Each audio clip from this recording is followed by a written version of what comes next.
Welcome to the Eat for Endurance podcast, where we explore the connection between nutrition, performance, and health for busy, active people. My name is Claire Shorenstein, and I am a board-certified sports dietitian and endurance athlete with over 10 years of experience working with teenage and adult athletes of all abilities.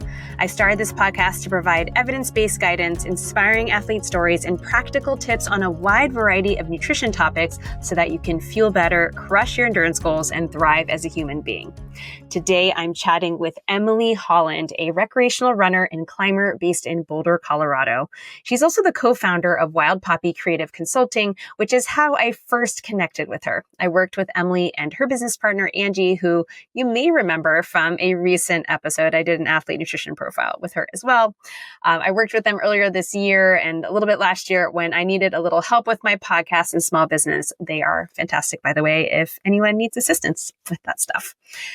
In this conversation, Emily shares her evolution as an athlete from, using exercise as a form of punishment to finding joy in movement again. We also dive into her relationship with food and body image over the years and one of the most impactful lifestyle shifts that she's made, choosing to stop drinking alcohol. That was a really interesting part of our discussion. I really enjoyed it. I really related to it a lot. I think you guys will as well. It's really an open, honest, and thought-provoking conversation with plenty of laughs along the way, and I'm very excited to share it with you all. Before I do, I just want to give a quick shout out to my monthly nutrition membership, Fuel for Life crew. Whether you're navigating how to eat on busy days, you're fueling for a big race, maybe you're figuring out a nutrient deficiency or trying to sift through the confusing world of supplements or whatever else is on your mind with nutrition and health, I am here to help. Fuel for Life crew is the easiest and most cost-effective way to work with me. For just $30 a month, you get access to tons of nutrition guides, pre-recorded masterclasses, monthly live calls. I host those every month. I think it's the last Thursday of each month. They're all recorded, and a private Slack community where you can browse nutrition topics and connect with me and other members. Also, there's no commitment. You can try it for a month. You can cancel anytime. Really, for $30, it's a no-brainer for everything that you get. If you are interested in learning more and signing up, you can visit my website, eatforendurance.com. All right, here is my chat with Emily Holland. Emily, welcome to the Eat for Endurance podcast. How's it going today? It's going really well, really well. I'm really excited to be with you. We have worked together before, and I miss hanging out and chatting. I know. So this is great. Yeah. So listeners, Emily, and of course, if you had listened to a recent episode with Angie, her co-founder of Wild Poppy, they were helping out with the podcast, and we were like voxing a lot. So I was just used to talking basically all the time with any thoughts I had about pretty much anything in my business, Emily and Angie all the time. And then suddenly we stopped because I had to, do other things. And it's funny. I'm like, oh my God, who do I vox now? Although I have hired a VA, which I'm so excited about. And so now I'm voxing her. So I do have someone to vox. We all just need someone to vox. Yeah. I just need to talk at my phone randomly. And my husband keeps walking. I'm like, who are you talking to? I'm like, yeah, just ignore me. It's fine. But anyways, that's not what we're here to talk about. I want to learn more about you as a human, as an athlete, and how I always start these athlete nutrition profiles is kind of digging into your nutrition roots. So I actually don't know where you grew up, so you can enlighten me and talk to me all about what you remember about growing up in terms of food and meal times and anything else you want to share. Yeah, happy to. I grew up in upstate New York, which for those who don't know, that is a pretty rural place. Besides the larger cities, it's pretty rural for the majority of upstate New York. And so I grew up on a Christmas tree farm, and like Taylor Swift. Exactly. I'm just like her. We are the same. Yes. Yes. Don't get me started on Taylor Swift, Claire. Yeah, so I think growing up, there was, plenty of food to be had. There wasn't food scarcity, that's for sure. We did have, meal times. We had tasty treats. We had soda and popsicles and all kinds of things. I actually don't remember from my parents themselves any sort of conversations about food that felt negative, or I don't really remember conversations about food really, besides we're eating now, let's sit down and have this meal. So I think most of the messages I got about food were really external from magazines and my classmates and just society at large versus my familial environment. Like every woman that's a millennial, I think, everyone's moms or grandmas or whatever, they all talked about their bodies. But I don't think mine was particularly worse than anyone else's at that time. I think we're all like in the Slim Fast era, Special K cereal, all that stuff. Mm-hmm. So I think that really impacted me. But from my general family, I don't really have a memory of that. And I am a very heavy eater, I would say. I eat a lot. We love that. We love eating a lot. Good. Yeah. Awesome. And I mean, did you grow up doing sports? Like, I mean, I know you do lots of sports now. So is that something that you did as a kid or did that come later? I grew up playing basketball. Basketball was like my actual love when I was younger, in addition to singing. And I played basketball and then I played volleyball as well. I didn't play in college, but I was always active. Like I didn't play senior year either of high school. And I remember I was like going to the gym, doing weightlifting, running on the track. Like I was always trying to like get exercise. But at the time, it was more for trying to be small versus like being active and healthy and living a long life. So that has transitioned a bit since I was younger. But I've always been active. And then when we were young, I mean, we lived on a farm, we lived in rural upstate New York. So like going outside was a real big part of our life. And it was a lot like go play in the backyard, come back for dinner kind of vibe. So I've always loved outdoor sports. And only in the last 10 years or so have I sort of like refound my love for that. And depending on the year, I might be more into one than the other, but I try to kind of dabble in them all and just be like a master of none and just enjoy time outside.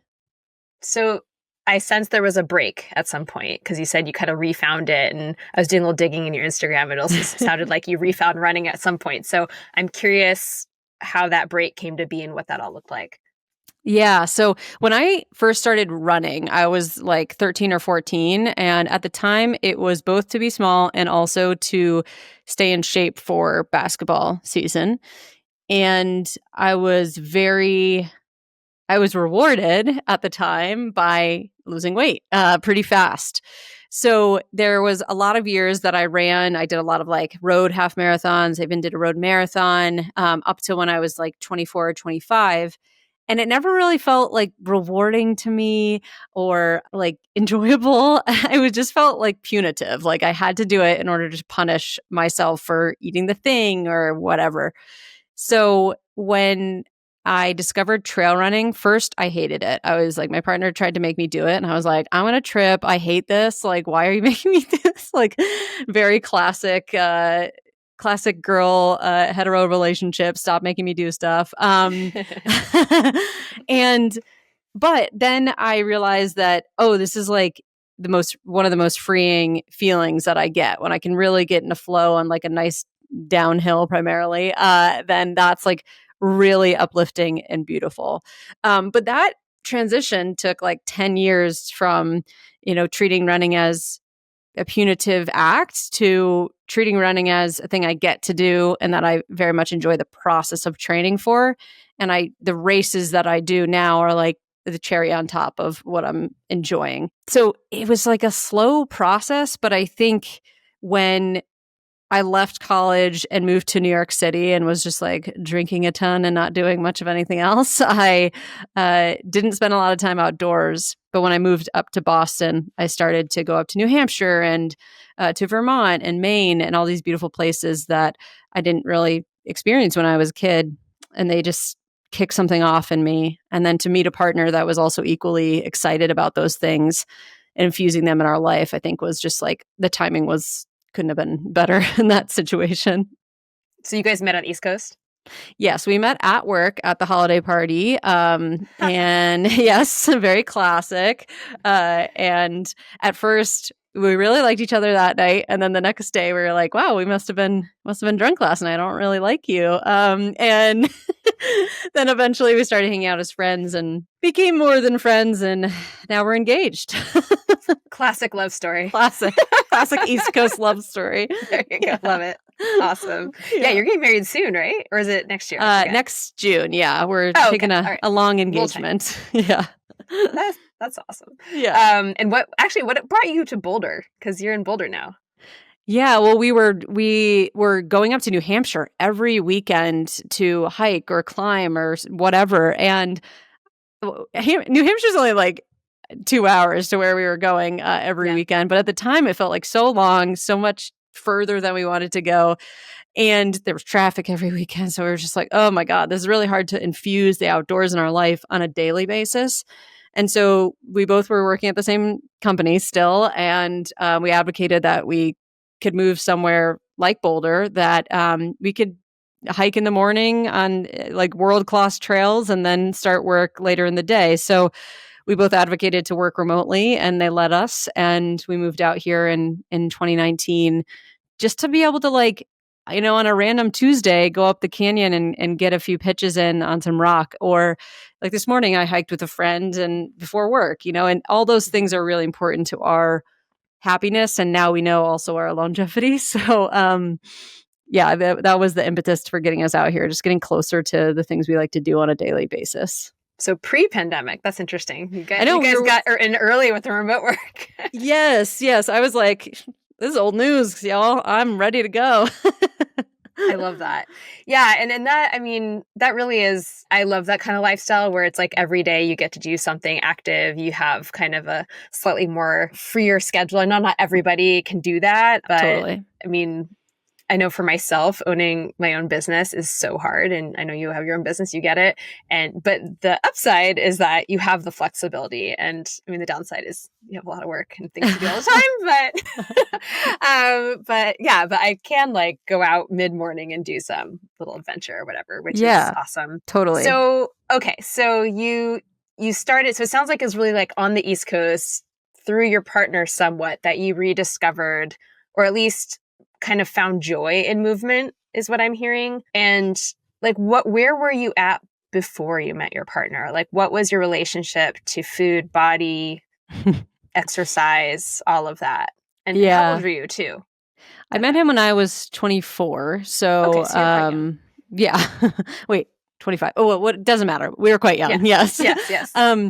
Yeah, he has never once felt self-conscious about his body. So honestly, the example of him, just existing in the world was actually quite helpful for me. But at the time that I met him, I was in recovery from bulimia that I developed in college. So that was definitely part of the mix of mindset around food. Mm-hmm. I definitely had disordered eating habits. Like some things are good, some things are bad. I would binge, obviously, because I was bulimic, but I would binge. And then once I wasn't purging, I would just binge. So it just wasn't like a great sustainable relationship with food. And I was very, very negative about my body. I just felt, I mean, I have like my earliest memory of understanding that I was bigger than someone else when I was like 6 years old. I can remember that moment. And then that like never really going away. Even people that are my friends now, I still feel like bigger than everyone around me, which is, something that I'm just going to constantly work through in my life. But at the time that I met him, that's what was going on. I would have moments where we would be going out to a party or a bar or whatever when I used to drink, and I would like freak out because I hated everything the way it looked on me, and I would just shut down. So it wasn't a great situation when he found me. I often say like, thanks for sticking with me, buddy, because I wasn't in a great place at that moment. But I often say this, and I'll say it again, that a lot of people will say like, oh, you can't love anyone until you love yourself. And to me, that didn't turn out to be true. I needed to see and prove to myself through someone else loving me that I was worthy of love, because I trusted him and respected his opinion. And then when he was like, I love you, it helped me see, oh, I'm lovable. Look at this. This is great. And that just kind of like trickled down into my body stuff and my eating stuff. And it's a continuous process, but that's where I was at when I met him. And it's continued to evolve for over 9 years now. Yeah. And that sounds tough. I also had bulimia in college, and that is Not fun, obviously. Were you like in treatment for that? Like, were you in therapy, or was it kind of something you muscled through, or what was kind of going on there? Yeah, I muscled through it. I didn't do any treatment or therapy for it. I had some friends who made some comments when I was in college, but I don't know. We don't have the language. We didn't have the language then that we have now. And even now, it's kind of hard to approach someone about an eating disorder. Yeah. But so I didn't do treatment for that specifically, but I did start therapy when I was in college in the year that I started being bulimic. And that was quite helpful. Just talk therapy, normal stuff. I wasn't medicated or anything at the time. Yeah. So I just kind of white knuckled through it and eventually got to a point that I think a lot of people get to in these situations where they're like, I just can't like live like this anymore. This is not sustainable, essentially. Yeah. And I know you don't drink now. Tell me a little bit about the evolution of like the role of alcohol in your life and kind of how you decided to become sober. Yeah. So when I was 14, similar to when I started running to be small, I also started drinking. And I think I was just feeling like really socially awkward, like I wasn't cool and all these things. So it gave me these tools to feel cooler and even feel like when I got a little older, like, sexier or desirable and all these things that totally come from within. And it's not the alcohol doing any of that. But that's a lesson for future Emily. And I was definitely abusing alcohol from when I was like 16 to 23 or something like that. So many, many blackouts, many, many dangerous situations I put myself in. And I got to when I started dating my partner and we started becoming more serious, like we just kind of naturally stopped drinking as much. Maybe when you're not going out dating or like looking for people, you just naturally do that. And then when we moved to Boulder, I had really, really slowed down. I mean, I was drinking like maybe a couple times a month, a couple drinks a month. And I was feeling like I really wanted to use this move as a reset for myself. And so I like went into therapy again with a great therapist and was working on myself a lot. And I found that this felt like the last piece that was in the way of me living the life that I really wanted to live. And so I did one more dry January in 2020, and and then in February we were still skiing before everything shut down, and I had one or two drinks while we were skiing for the first couple weeks of February, and then I was like, I don't want to do this anymore. It doesn't make me feel good. I feel very emotionally reactive on it, and like picking fights for no reason with my partner and other people. So I just was like, okay, I'm going to stop. And at first it was like, I'm going to stop for a while and just see how it goes. And now I have really no reasoning to drink. There's nothing in it for me currently, but I often say, like, I don't say forever. Like, if something terrible happened, I'm not going to like hold myself back from that if I feel like that's the coping that I need, So I'm just trying to be like pretty gentle with it still, even like 5.5 years into it. Yeah. No, I find it so interesting. I mean, so many people these days, especially like more and more people, and especially in the athletic space, are choosing to not drink or to reduce their, alcohol intake or whatever it may be. There's a lot of NA options now. I personally have had, kind of a weird relationship with, not a weird relationship, but when I was younger, I very much relate to what you're saying. Like, I remember I would go to like music festivals because I was a musician, I was doing all this stuff. And yeah, like my way of letting loose was like having a drink. And of course, I'm a total lightweight. So it would be like one Zima in and I'd be like knocking back my wine cooler or whatever. Also got myself into some super dodgy situations where it's like, thank God I wasn't raped, but like, it could have been. So it was pretty, just like looking back, it's like really scary having two daughters also thinking about these things and just making really stupid decisions and all coming from a place, I think, of like lack of self-confidence or wanting to seem cooler or, as you said, sexier or whatever. Everyone else is doing it, and then I think in my 20s also, I think almost from a place of like loneliness when I was when I was kind of just like partying in New York and, it's the social lubricant, right? So I don't know. I think not to say that alcohol cannot be something that's celebratory and fun. And you think about like really amazing wines and all this kind of stuff. Like I know that it can have so many different meanings for people and it can be absolutely consumed in I hate to use the word healthy way, but I don't know. Because reasonable really healthy, reasonable way. Yeah, whatever you want to call it. So I certainly am not one to be like, you should never drink, but I do like the idea of thinking about how it makes you feel. And that's often what I'm like asking clients to think about with anything, with food, with drinks, whatever. Like, how does that make you feel? Because if something makes you feel like garbage, even if it's like a half a glass of Prosecco, like what's the point? That's kind of where I'm at right now too. It's like the only times I drink is when I'm like out with a bunch of other parents and at some event and like, I don't know, like there was some auction we went to for our school and I think I had like a glass of Prosecco and I felt horrible the next morning. Like, that's like, I'm like, why? Although I will say there was another night that I had electrolytes before and after I got home and that really did the trick. So have electrolytes, my friends, if you're going to choose to drink. Dietitian way of drinking. Seriously, I had electrolytes before, electrolytes after, went to sleep. Had it in the morning. Perfect. Oh yeah, had it in the morning.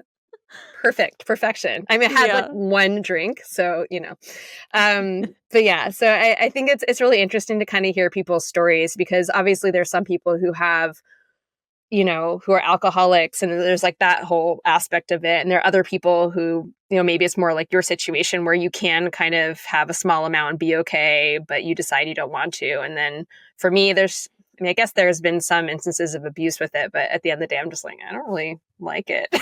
Yeah. It evolves so much too. Yeah. So it's like, I don't know. I think I always recommend to people like do a dry January, do a dry month and see what happens. Like if you feel very beholden to this thing, then that's great data to know about yourself. And maybe there's some resources you can seek out. If you feel like it was really easy and your life was better without it, like, okay, that's interesting. So I just think there's like data to take from doing an experiment like that. And it doesn't need to be forever. January is a good time to do it because no one's asking questions of like, why are you doing this right now? It's like everyone does it. So it's fine. Yeah. So just if people are curious, just taking a month off is nice. And you don't have to wait till January, but it's just an extra like helpful thing. And I also think that sometimes people drink out of habit. And, totally.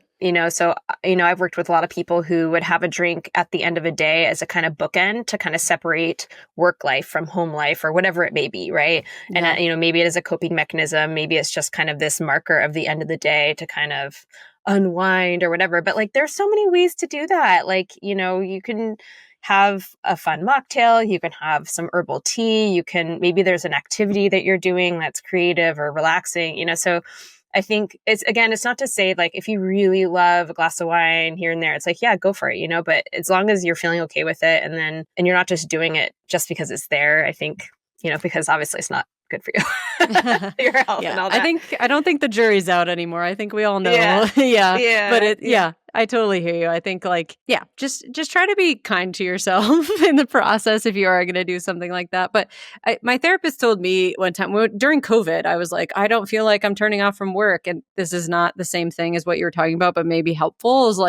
She's like, okay, I think you should change your clothes immediately when you're like at 5 o'clock and like take a shower so that it like signifies to your brain, like, cool, this is the transition. We're going into nighttime now. So maybe something like that too. Like you said, like an activity. We like to do dance parties around here too, to like do different, like depending on the mood and the vibe in the house. So yeah, that's a good one too. Yeah, totally. So like I actually need this for myself because I feel like work never shuts off in my brain. The problem is like I'm just wearing sweatpants all day. So what am I going to change into?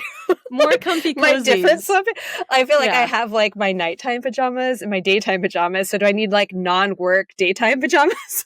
Yeah, that's I've coined this current term, comfy cozies. And that's like, I know I'm going to get into an outfit that is ultimate comfort. So like, you probably have a pair of like sweatpants that you're like, oh my God, they're so soft. I love them so much. You're not like wearing them right now if you're wearing leggings. So if you have like something that you're like, what's your sick outfit? Like when you're sick, that's your comfy cozies. You're like, I have to get it. I don't care what this looks like. I just have to get in this thing. And I have a grout fit that I know and I put it on.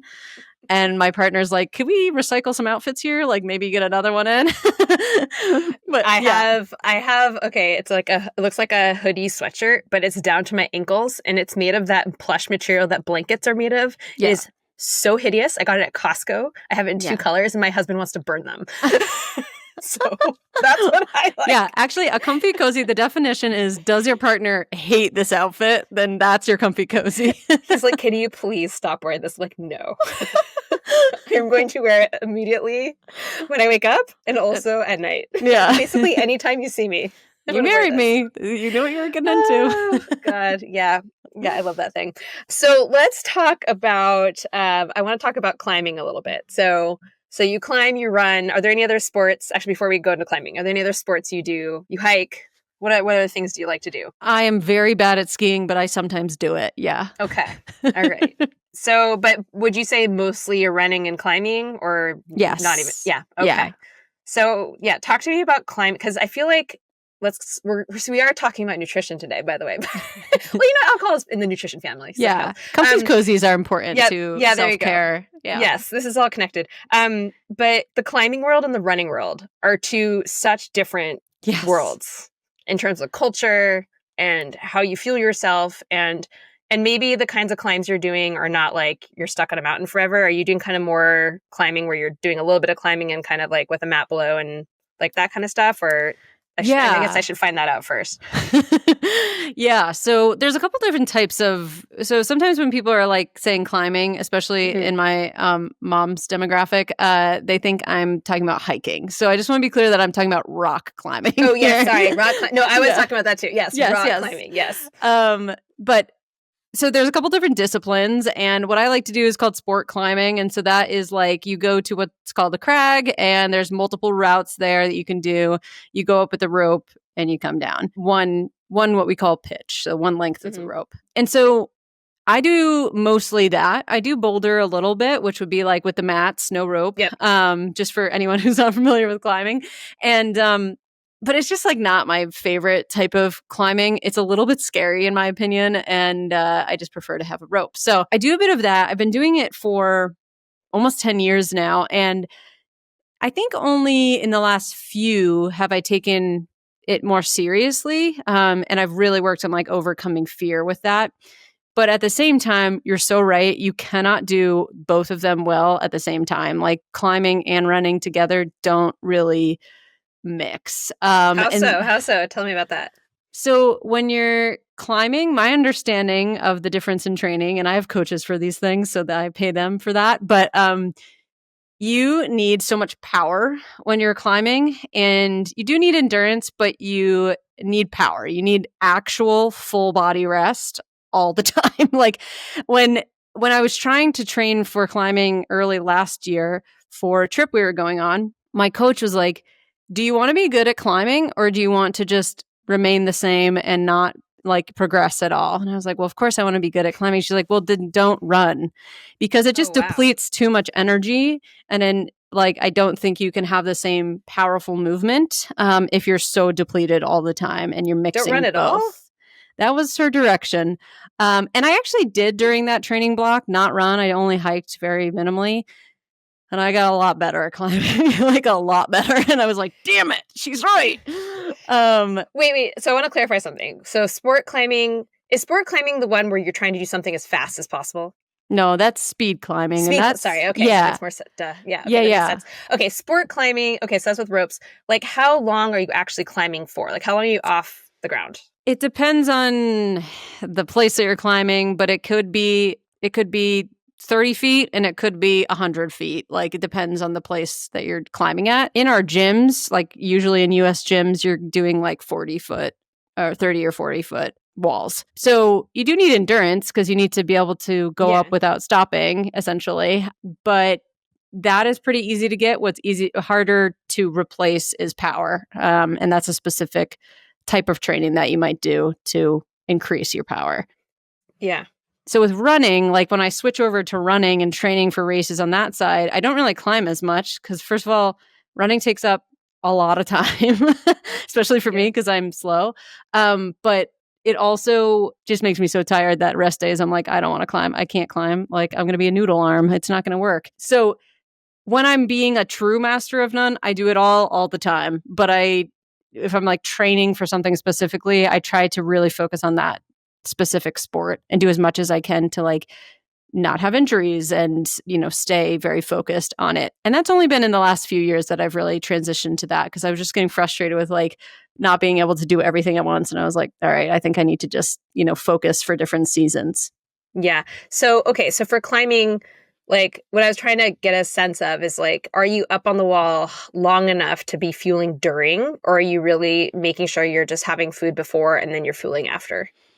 Mostly for the stuff that I'm doing before and after. Okay. So if you're doing what's called a multi-pitch, where you're like literally going to stay on the wall for hours, like definitely I'm eating while I'm doing that.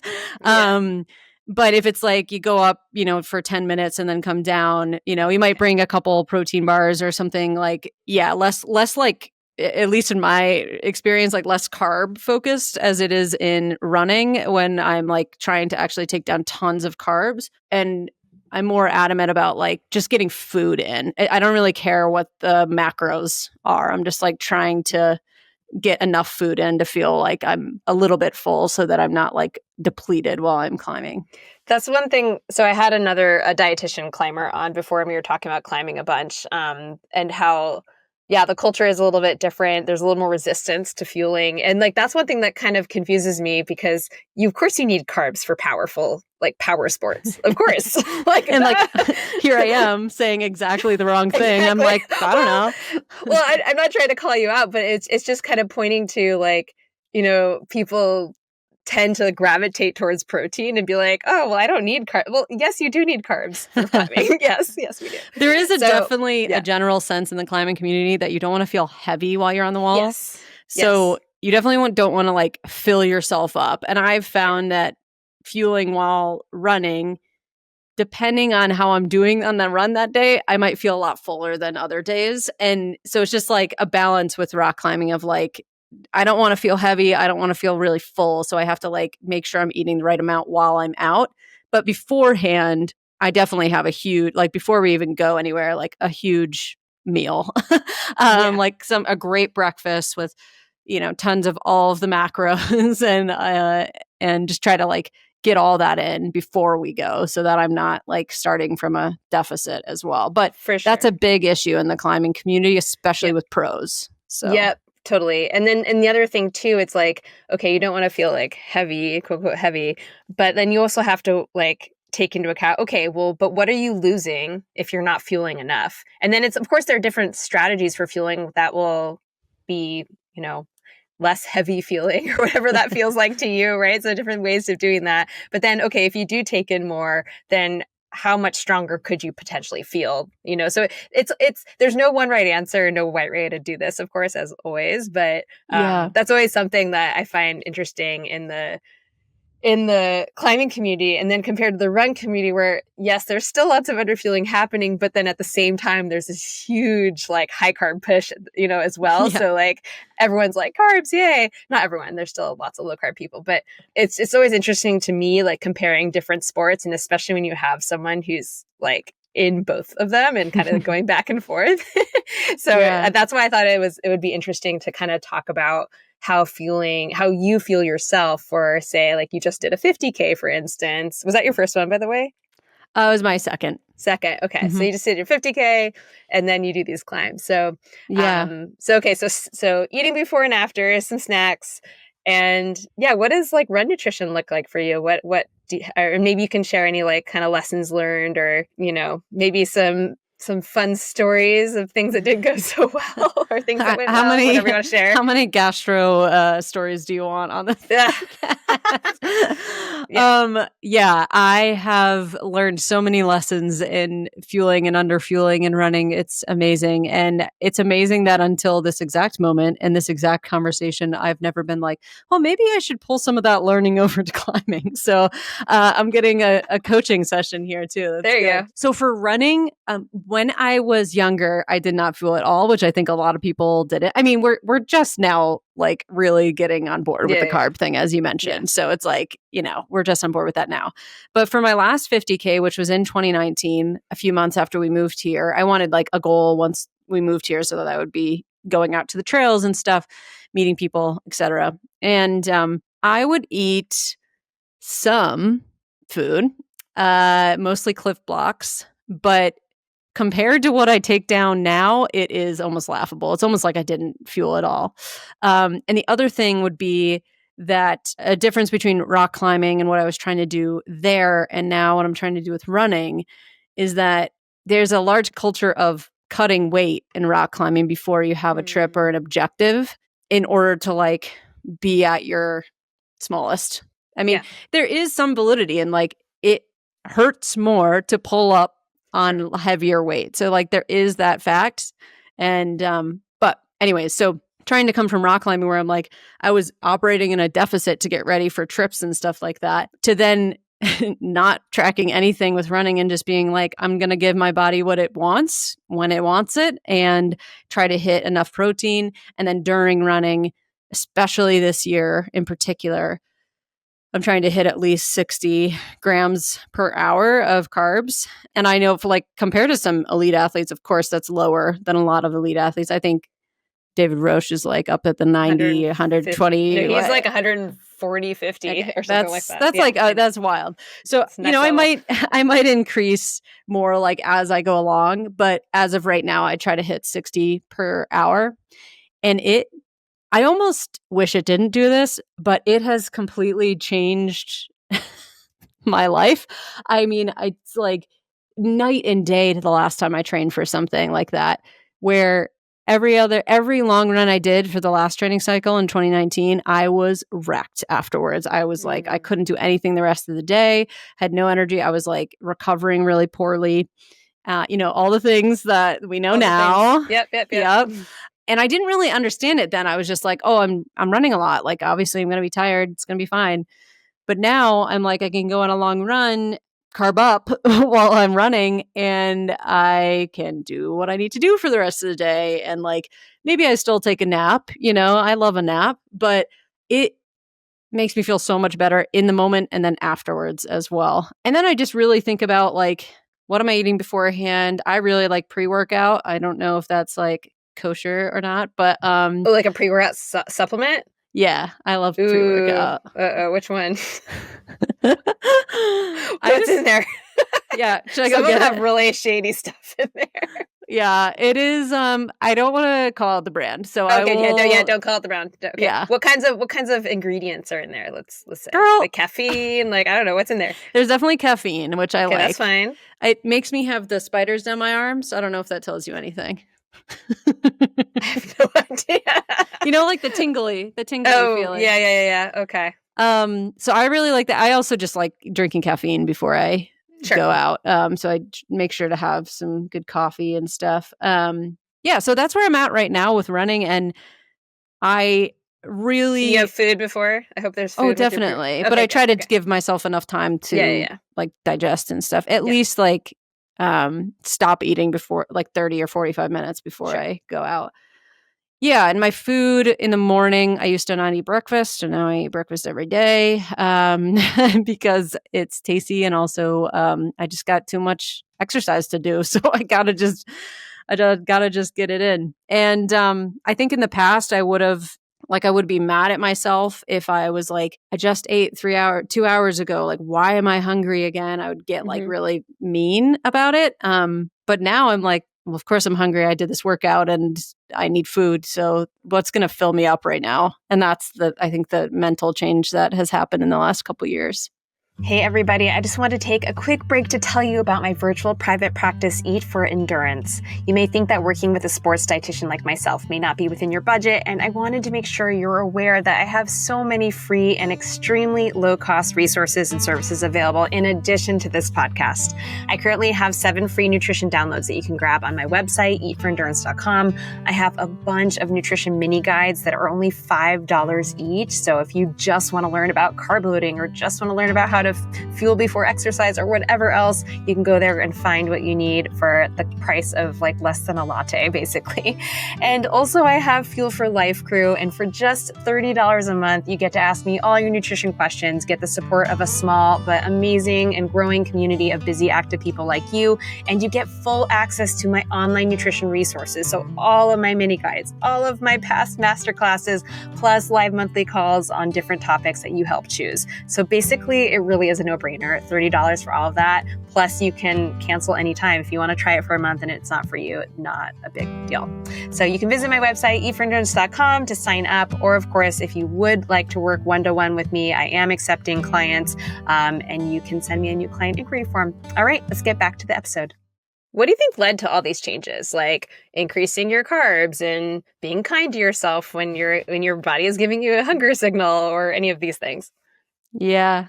The increasing carbs was mostly because of having a coach, because I was like, I have a running coach, Joe Corcione, who I think you know. Yeah. Mm-hmm.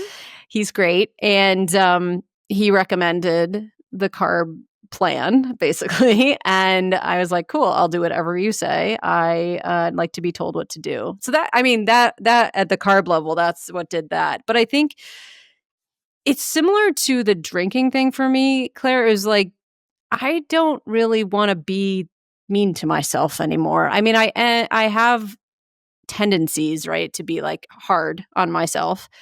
But I just got to a point at the end of last year where I was like, again, like, I don't want to live like this. I don't want to like be mad at my body all the time. I don't want to get injured all the time, probably partially because I'm not eating well. And I mean, I'm making an assumption there, but I imagine it had to do with that. Last year, I was injured so much. And so I just got to a point where I was like, okay, if I'm going to have these goals, run these races, etc., I want to do it right. Like, I really want to change my behavior, and having the coach help me with that. But also, like, if I'm being real transparent, going on anti-anxiety has helped me with it too. Like, it helps me be less hard on myself in these moments. Yeah. When did you go on medication? That was earlier this year too. It's been a banner year for Emily. Woohoo! Carbs and Lexapro. Let's go. I'm a Lexapro lady too. Lexapro ladies. No, I went on for different reasons. I went on because I had pretty bad postpartum depression after my first. And then I was like, oh, maybe I'll go off of this. But then like I got pregnant again, and then the pandemic happened. I was like, I think I'll stay on for a little while longer. And then I'm just like, I just keep rolling this one with this. I know. It's a life changer. I was so not for other people, but I was adamant that I didn't want to go on medication for so long. And I was like, why? I was too. Why? I resisted it. Because you know what? For me, like, I literally had to hit rock bottom to go on it. I was like a disaster for a long time. And I've always been very anxiety prone my whole life. But I got the prescription, and I literally was just hanging on to this piece of paper for like 4 months. And it literally took me just being at my absolute worst to be like, I'm going to take this pill tomorrow. Like, let's just see how that goes.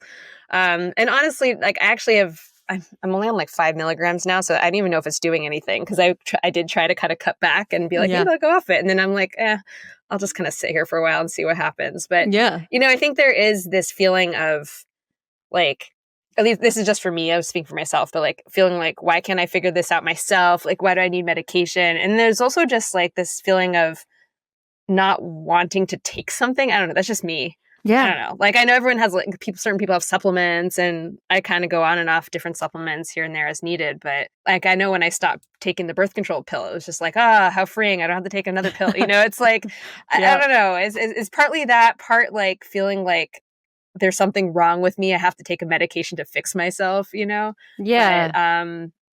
But yeah, but now I've been very open about it as well. And I'm like, this has been very helpful to me. So every aspect of life, it's crazy. Yeah. It's a great tool. Yeah. You got to take advantage of the tools that are around for sure. Well, why don't we go through what a typical day of eating looks like for you? Like, do you eat all things? Do you have any like dietary restrictions? I know you kind of lead you work from home and you're kind of out and about. So maybe we can just go through anything you want to share about typical everyday eating, but also like how you stay well fueled while kind of managing your busy life as a business owner and an active person. Yeah. So, like I said, I eat breakfast now. Isn't that amazing? I eat breakfast. Good. What a Breakfast is awesome. concept. So I try to switch up breakfast. I like to have multiple options because I can't like have the same thing every day. I know some people can, but I really need variety. So in the morning, if I'm doing a really early morning workout, I've sworn off of protein bars. So I actually don't eat those anymore just because I felt really bad with them. So many of them. So, and I save money. But so if I'm doing something really early, like a 6 a.m. type of thing, I'll usually only have like a piece of bread with peanut butter. And that will like get me through the first bit of whatever I'm doing. Like for yesterday, I'll use an example. I had to do a hill workout. So I went to the gym to do that. So I could get like the perfect ratio of hills. So I had that before the workout. And then after the workout, before a strength training session, I bring this like thing of nuts with me everywhere and just try to like house a bunch of nuts to have a little bit more food in my stomach. And then at like 8 or so, I'll have a real breakfast. So that's like I'll have a burrito with eggs and cheese and sriracha, or a breakfast sandwich with whatever like similar thing, or yogurt, berries, oats, and honey. Cottage cheese I'm really liking lately. Or we have a NutriBullet, so I'll do like a big smoothie with a bunch of stuff in it. So that's any of those could be my breakfast. And then usually by like 11, I already am like ready to go at another one of those. So I might do another breakfast, second breakfast, as I call it. And then usually around like 2 or 3, I'll have what I deem my lunch. And that could be like a wrap. That could be a protein shake if I haven't had one that day, like in the NutriBullet. Could be a salad, could be leftovers from our night before. And then for dinner, we usually try to do something that has protein, carbs, fat, but it's not perfect all the time. I got really proud of myself recently. I made a really sick frittata. Ooh, yum. Yeah, and it had feta and asparagus, red onion, sweet potato, and obviously egg. So that was like, that lasted me for like a week of lunches and sometimes dinner. So that's like a normal day. And then I drink honey chamomile tea every night before to go. I like to read and go to bed. Oh, and I drink coffee in the morning, but I do half calf because caffeine makes me an anxious mess. Wait, but what's it? How much caffeine's in your pre-workout? I'm curious. I know, but I think that's okay, Claire, because then I use the caffeine. Well, through exercise. I mean, hey, you know what? As long as you feel good doing, if it's not making you a mess, then that's fine. Yeah, it's not making me a mess, but I think I may have to talk to you about it after. Yeah. You can let me in on the secret of what it is. No, I mean, I think it all depends on the product. I think there's some super sketchy products out there, and there, as with all the supplements, and then there's some that might be okay. But no, I mean, we're a big fan of caffeine over here. Caffeine's great if used appropriately and not overdoing it, and if it feels good to you, because everyone responds differently, right? Yeah. Awesome. Yes, and it sounds like you mostly work out in the morning. Yeah, I try to. I just like, once I'm done with my work day, I'm like, I don't want to do anything exercise related. Yeah.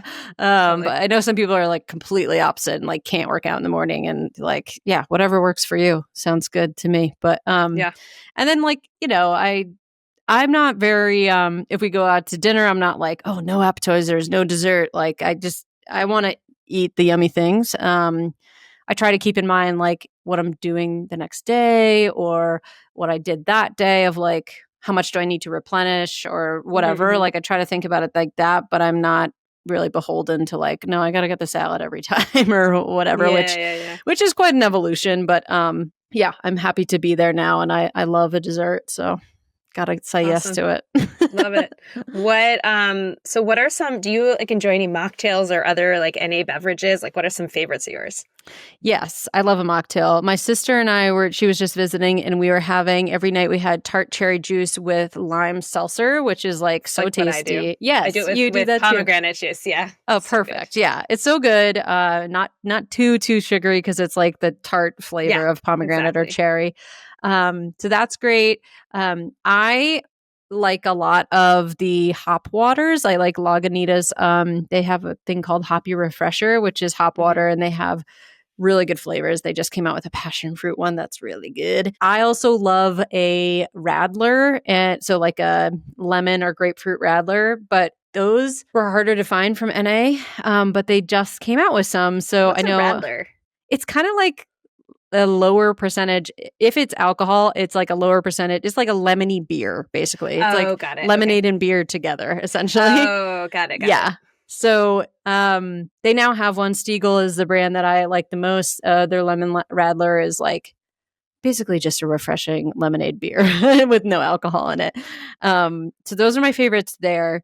I'm kind of moving away a little bit from the NA beer just because it feels really heavy in my stomach and I just kind of don't want it. But I will say I love the NA Corona. It tastes to me just like the regular Corona. So if you're a Corona fan, like big props to those guys. They did a good job, even though they're like big beverage company. Yeah.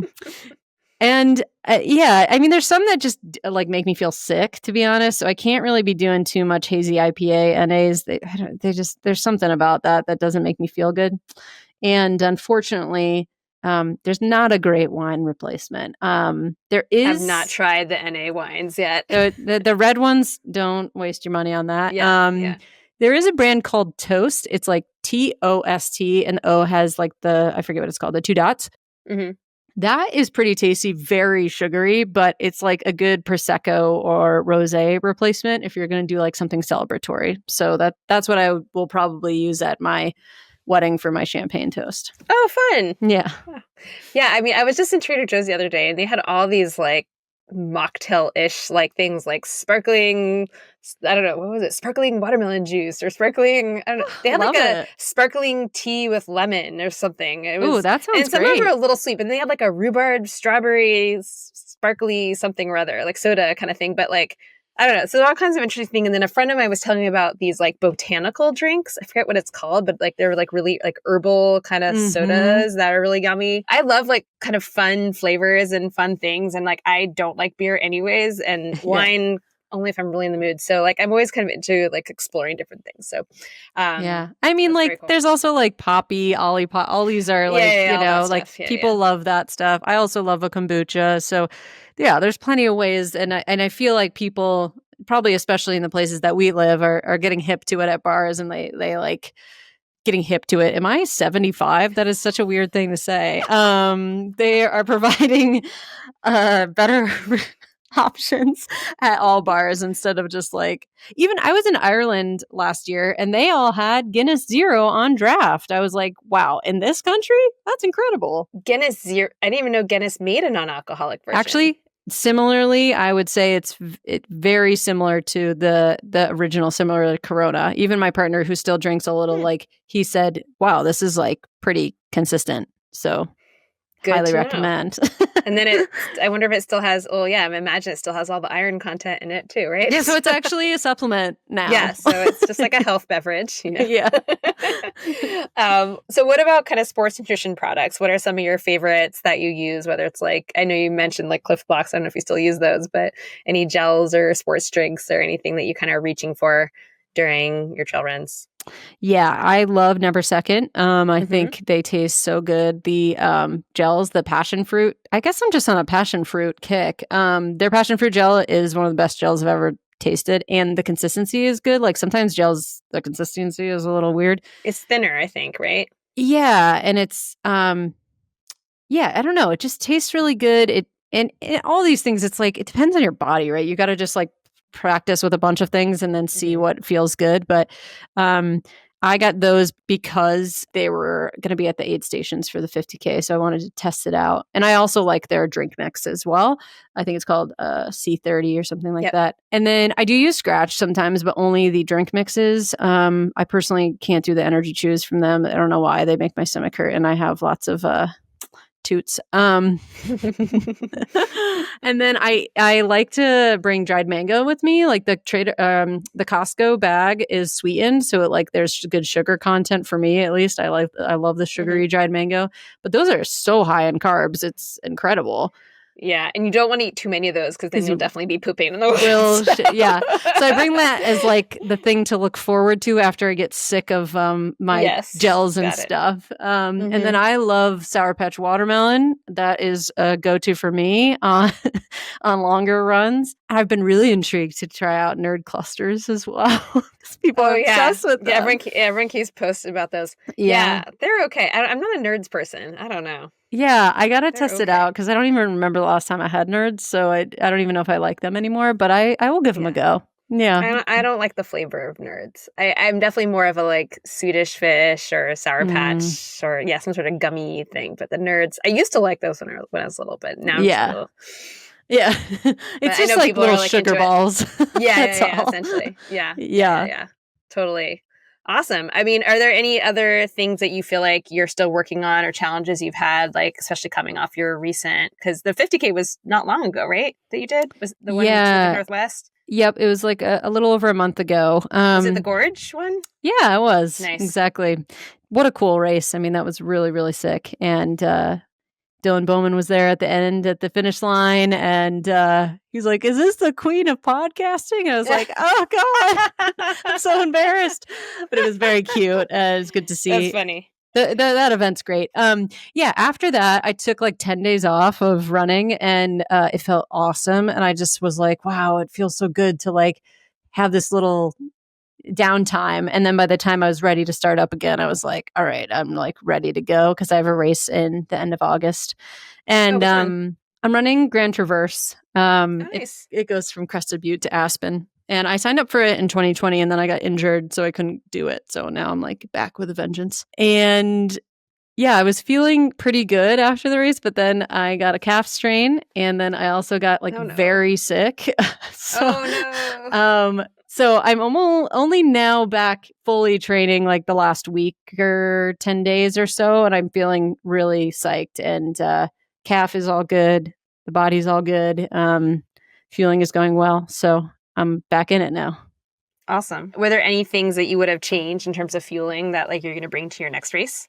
Yeah, it was more like a logistical thing, actually. So I brought some gels with me because I just didn't want to. I brought gels and I brought packets of drink mix from Never Second. I didn't want to get to an aid station and they ran out or whatever. Like, I didn't want that to happen. But what I realized is that it's really annoying to pour a baggie of powder into your water bottle while you're running or like even at the aid station. So I ended up basically only eating gels and Sour Patch Kids. Oh, okay. So yeah, I think like next time I will get a couple more bottles and just have them in my drop bag ready to go instead of powder like bottles. Yeah. Yes, instead of like refilling. Exactly. Yep. And the next race I'm doing, I will say it'll be more challenging mentally because crew can't, like spectators can't really get into the aid stations because they need like overlanding vehicles basically. So that was a big infusion of like excitement when I saw my partner and my friends, and Angie was there too, my business partner. So that'll be interesting, but it just means I'll have to plan better and work on my mental game a little bit more. How long is that race? It's around 42 miles. Oh, okay. Yeah. All right. Yeah. It'll be the longest one I've ever done. And John, our friend, is doing it as well. So nice. It'll be fun. Okay. He'll be beating me. That's for sure. He's fast. He is fast. We're talking about John Levitt, by the way, guys. Yeah. Very cool. All right. Well, I want to ask you some of my kind of quick bites questions, and we'll wrap it up and send you off for the rest of your day. What is your favorite post-race meal or snack? Soft serve ice cream twist with rainbow sprinkles. Nice. What has been your worst race nutrition experience? Oh, I ate a bit of a quesadilla in my first 50K, and I have no idea what was in it, but it didn't go very well. Made my stomach hurt a lot. Oh, no. Yeah. Biggest cooking catastrophe if you've ever had one? Oh, yeah. I used to be a vegan. We skipped over that. I didn't even remember that until right now. I try to block it out. But I was a vegan for a bit and I was like, I'm going to get into vegan baking. No, I tried to make these like lavender cookies and I was so excited about them. Did it all with my little vegan stuff. And then I put them on the the cookie sheet, and they just became one big puck all together, and then they like wouldn't break off from each other, and then completely made themselves at home on the pan. And that pan is in the garbage now. So, Wait, so when were you a vegan? How long ago was this? 2020, I was a vegan. Great time to be a vegan during COVID. Is like I'm not going out anyways, so might as well. I think I just was like, I got influenced by Boulder culture and was like, I'm not. And then I was a vegetarian, and then now I'm nothing, and I eat meat and all the things. So how long did that last for? I was a vegan for a year, and then vegetarian probably for 2 or 3. Yeah. Yeah. We mostly eat vegetarian at home. Like we don't cook meat really in the house. Yep. Mostly because we have a small kitchen, and I just don't want the smell of things lingering forever. So that's the reasoning there. But we eat meat when we're out and stuff. And you said you're moving next week. Are you moving within Boulder, or where are you going? We're moving to a town 20 minutes north of Boulder called Lyons. It's a smaller town. They don't even have mail service. You have to have a P.O. box. So they don't have a grocery store. So it'll be interesting. It's only 20 minutes, so I don't think it's going to be like too much of a change, but it's a lot quieter, and we're going to have a bigger place and just like a better setup for us. And the kitchen will be much nicer. Yeah. Nice. And did you guys just want to kind of get out of the city and have more space, or what was kind of the impetus? Yeah, space. And then my partner just got a new job, and right now, like, I don't have a full office. He does, but it's our second guest bedroom. So we wanted like both to have our own offices and stuff like that. So, and our dog deserves a yard, and she doesn't have one right now. So that'll do it. It's a good move. Yeah. What is the most exotic or interesting food that you've ever tried? Oh no, I'm such a baby about stuff like that. Interesting food. Oh my gosh. You can skip if you don't think of anything. I feel so lame, man. I mean, I guess like alligator is probably the most interesting. I've only tried it once though, and I don't need it in my life. No, I'm good. I'm good. How do you like your eggs cooked? Very overcooked. I don't like any squishiness involved. Yeah. Okay. Yeah. What is your favorite beverage? Seltzer. Seltzer is any kind, but grapefruit polar seltzer is my go-to if I have any choice in the matter. Nice. What are your comfort foods? Popcorn is my biggest one. Costco has a truffle parmesan that I put on it. That's very good. So that's probably my biggest comfort food. When I'm sick, I always want elbow macaroni with chicken broth, like just that with salt and pepper on it. Nice. Tell me about the nutritional facts of that. Doesn't matter. You're sick. Yeah. You eat what you can. You get what you can there. What's your favorite ice cream flavor? I really like anything Oreo, cheesecakey, birthday cakey, all those together, even better. All the things stuffed in the ice cream. It's so funny, like this. Whenever I ask this question, because some people are just like such purists, and other people are like, put every single thing in there that you possibly can. I know. You cannot see the ice cream. It's every just time he gets cookies and cream every single time. I'm like, that's me. Really? That's me. Yeah, it's me. You guys are the same. There is a new place in Boulder called Heaven that is a like artisanal ice cream place that I went this week, and they have the coolest flavors. So if anyone's in Boulder, go check it out because they have vegan ones. They have gelato. They have ice cream. I'm not paid by them, but it was just really, really good. And they had very interesting flavors, but I did get the cookies and cream. I will sometimes because they have, you've been to Salt and Straw. Oh my God. Yeah. So they have one in Los Gatos, which isn't too far from me. And we were there one time. And so of course I'm like, looking at their version of cookies and cream, being like, I should just get that. But then I'm like, oh, but they have like some sort of lavender. I love lavender ice cream. Yes. Much better than your cookie. They had like an Earl Grey. And I was like, that tastes really delicious. I know, right? That tastes really delicious. I was like, you couldn't just attempt like a easy thing. Like you had to get all fancy, do lavender. Like you can't just do some sort of like vegan brownie, which will taste delicious and fine, I'm sure. But yeah, they had to try the fancy thing. What did we try from there a few years ago? We were in California. Oh, they had a chicken and waffles flavor. I know that sounds disgusting, but it was awesome. Wait, but okay, chicken and ice cream. There's no chicken doesn't really have a flavor, does it? I think it was more of like the breading of the chicken, because that's the best part of chicken and waffles anyways. Yeah, I guess so. Yeah, there's some crazy And stuff blueberry cheesecake they had, I think, when I was there, and that was really good. Yeah. So sometimes I do branch out, is just for the record what I was trying to point out. Yeah, for the record. For the record. All right, last question. Top 3 items of gear that are most essential to your active lifestyle. My pack, my running pack, my watch, my Koros watch, and sunscreen. Sunscreen's very important to me. I'm very adamant about sunscreen. So I don't know if that's burn really, really badly. Yeah, like I'm very Irish and Scottish and all the things that burn. And I have so many moles. So I have freckles, I'll call them. And just a family history that I don't want to mess with. Yeah. So I'm just like, and also good. I want to look like I'm 16 until I'm 45. So, There you go. Awesome. Well, Emily, it's been so much fun. Where can everyone find you if they want to work with you or check you out online? Yeah, I think the best place is LinkedIn. You can go over there, Emily Holland. I'm not really consistently on Instagram, but if you want, Emily Laurel Holland is the handle over there. So you can check out either of those places. And of course, Wild Poppy. Of course, Wild Poppy. I'm like, how many do I give them? Yes. You can go to wildpoppycreativeco.com, and that is our business where we help small business owners increase their impact through podcasting. Yep. And I can vouch for Angie and Emily. They are fantastic. Thank you. Thanks, Emily. Thanks for having me. Have a good one. Yeah. Bye. All right, that's our show for today. Before you go, I have a big favor to ask. If you are enjoying this podcast, would you be willing to share it with a friend or on social media? I would also really appreciate it if you could leave me a 5-star rating and review, and be sure to hit follow or subscribe wherever you listen so that you don't miss an episode. Also, I do have some affiliate codes that you can use to help support my free content. For instance, you can use Eat for Endurance 20 over at Scratch Labs if you're a first-time customer, and if you enjoy Momentous, you can use Claire Shorenstein, just my name.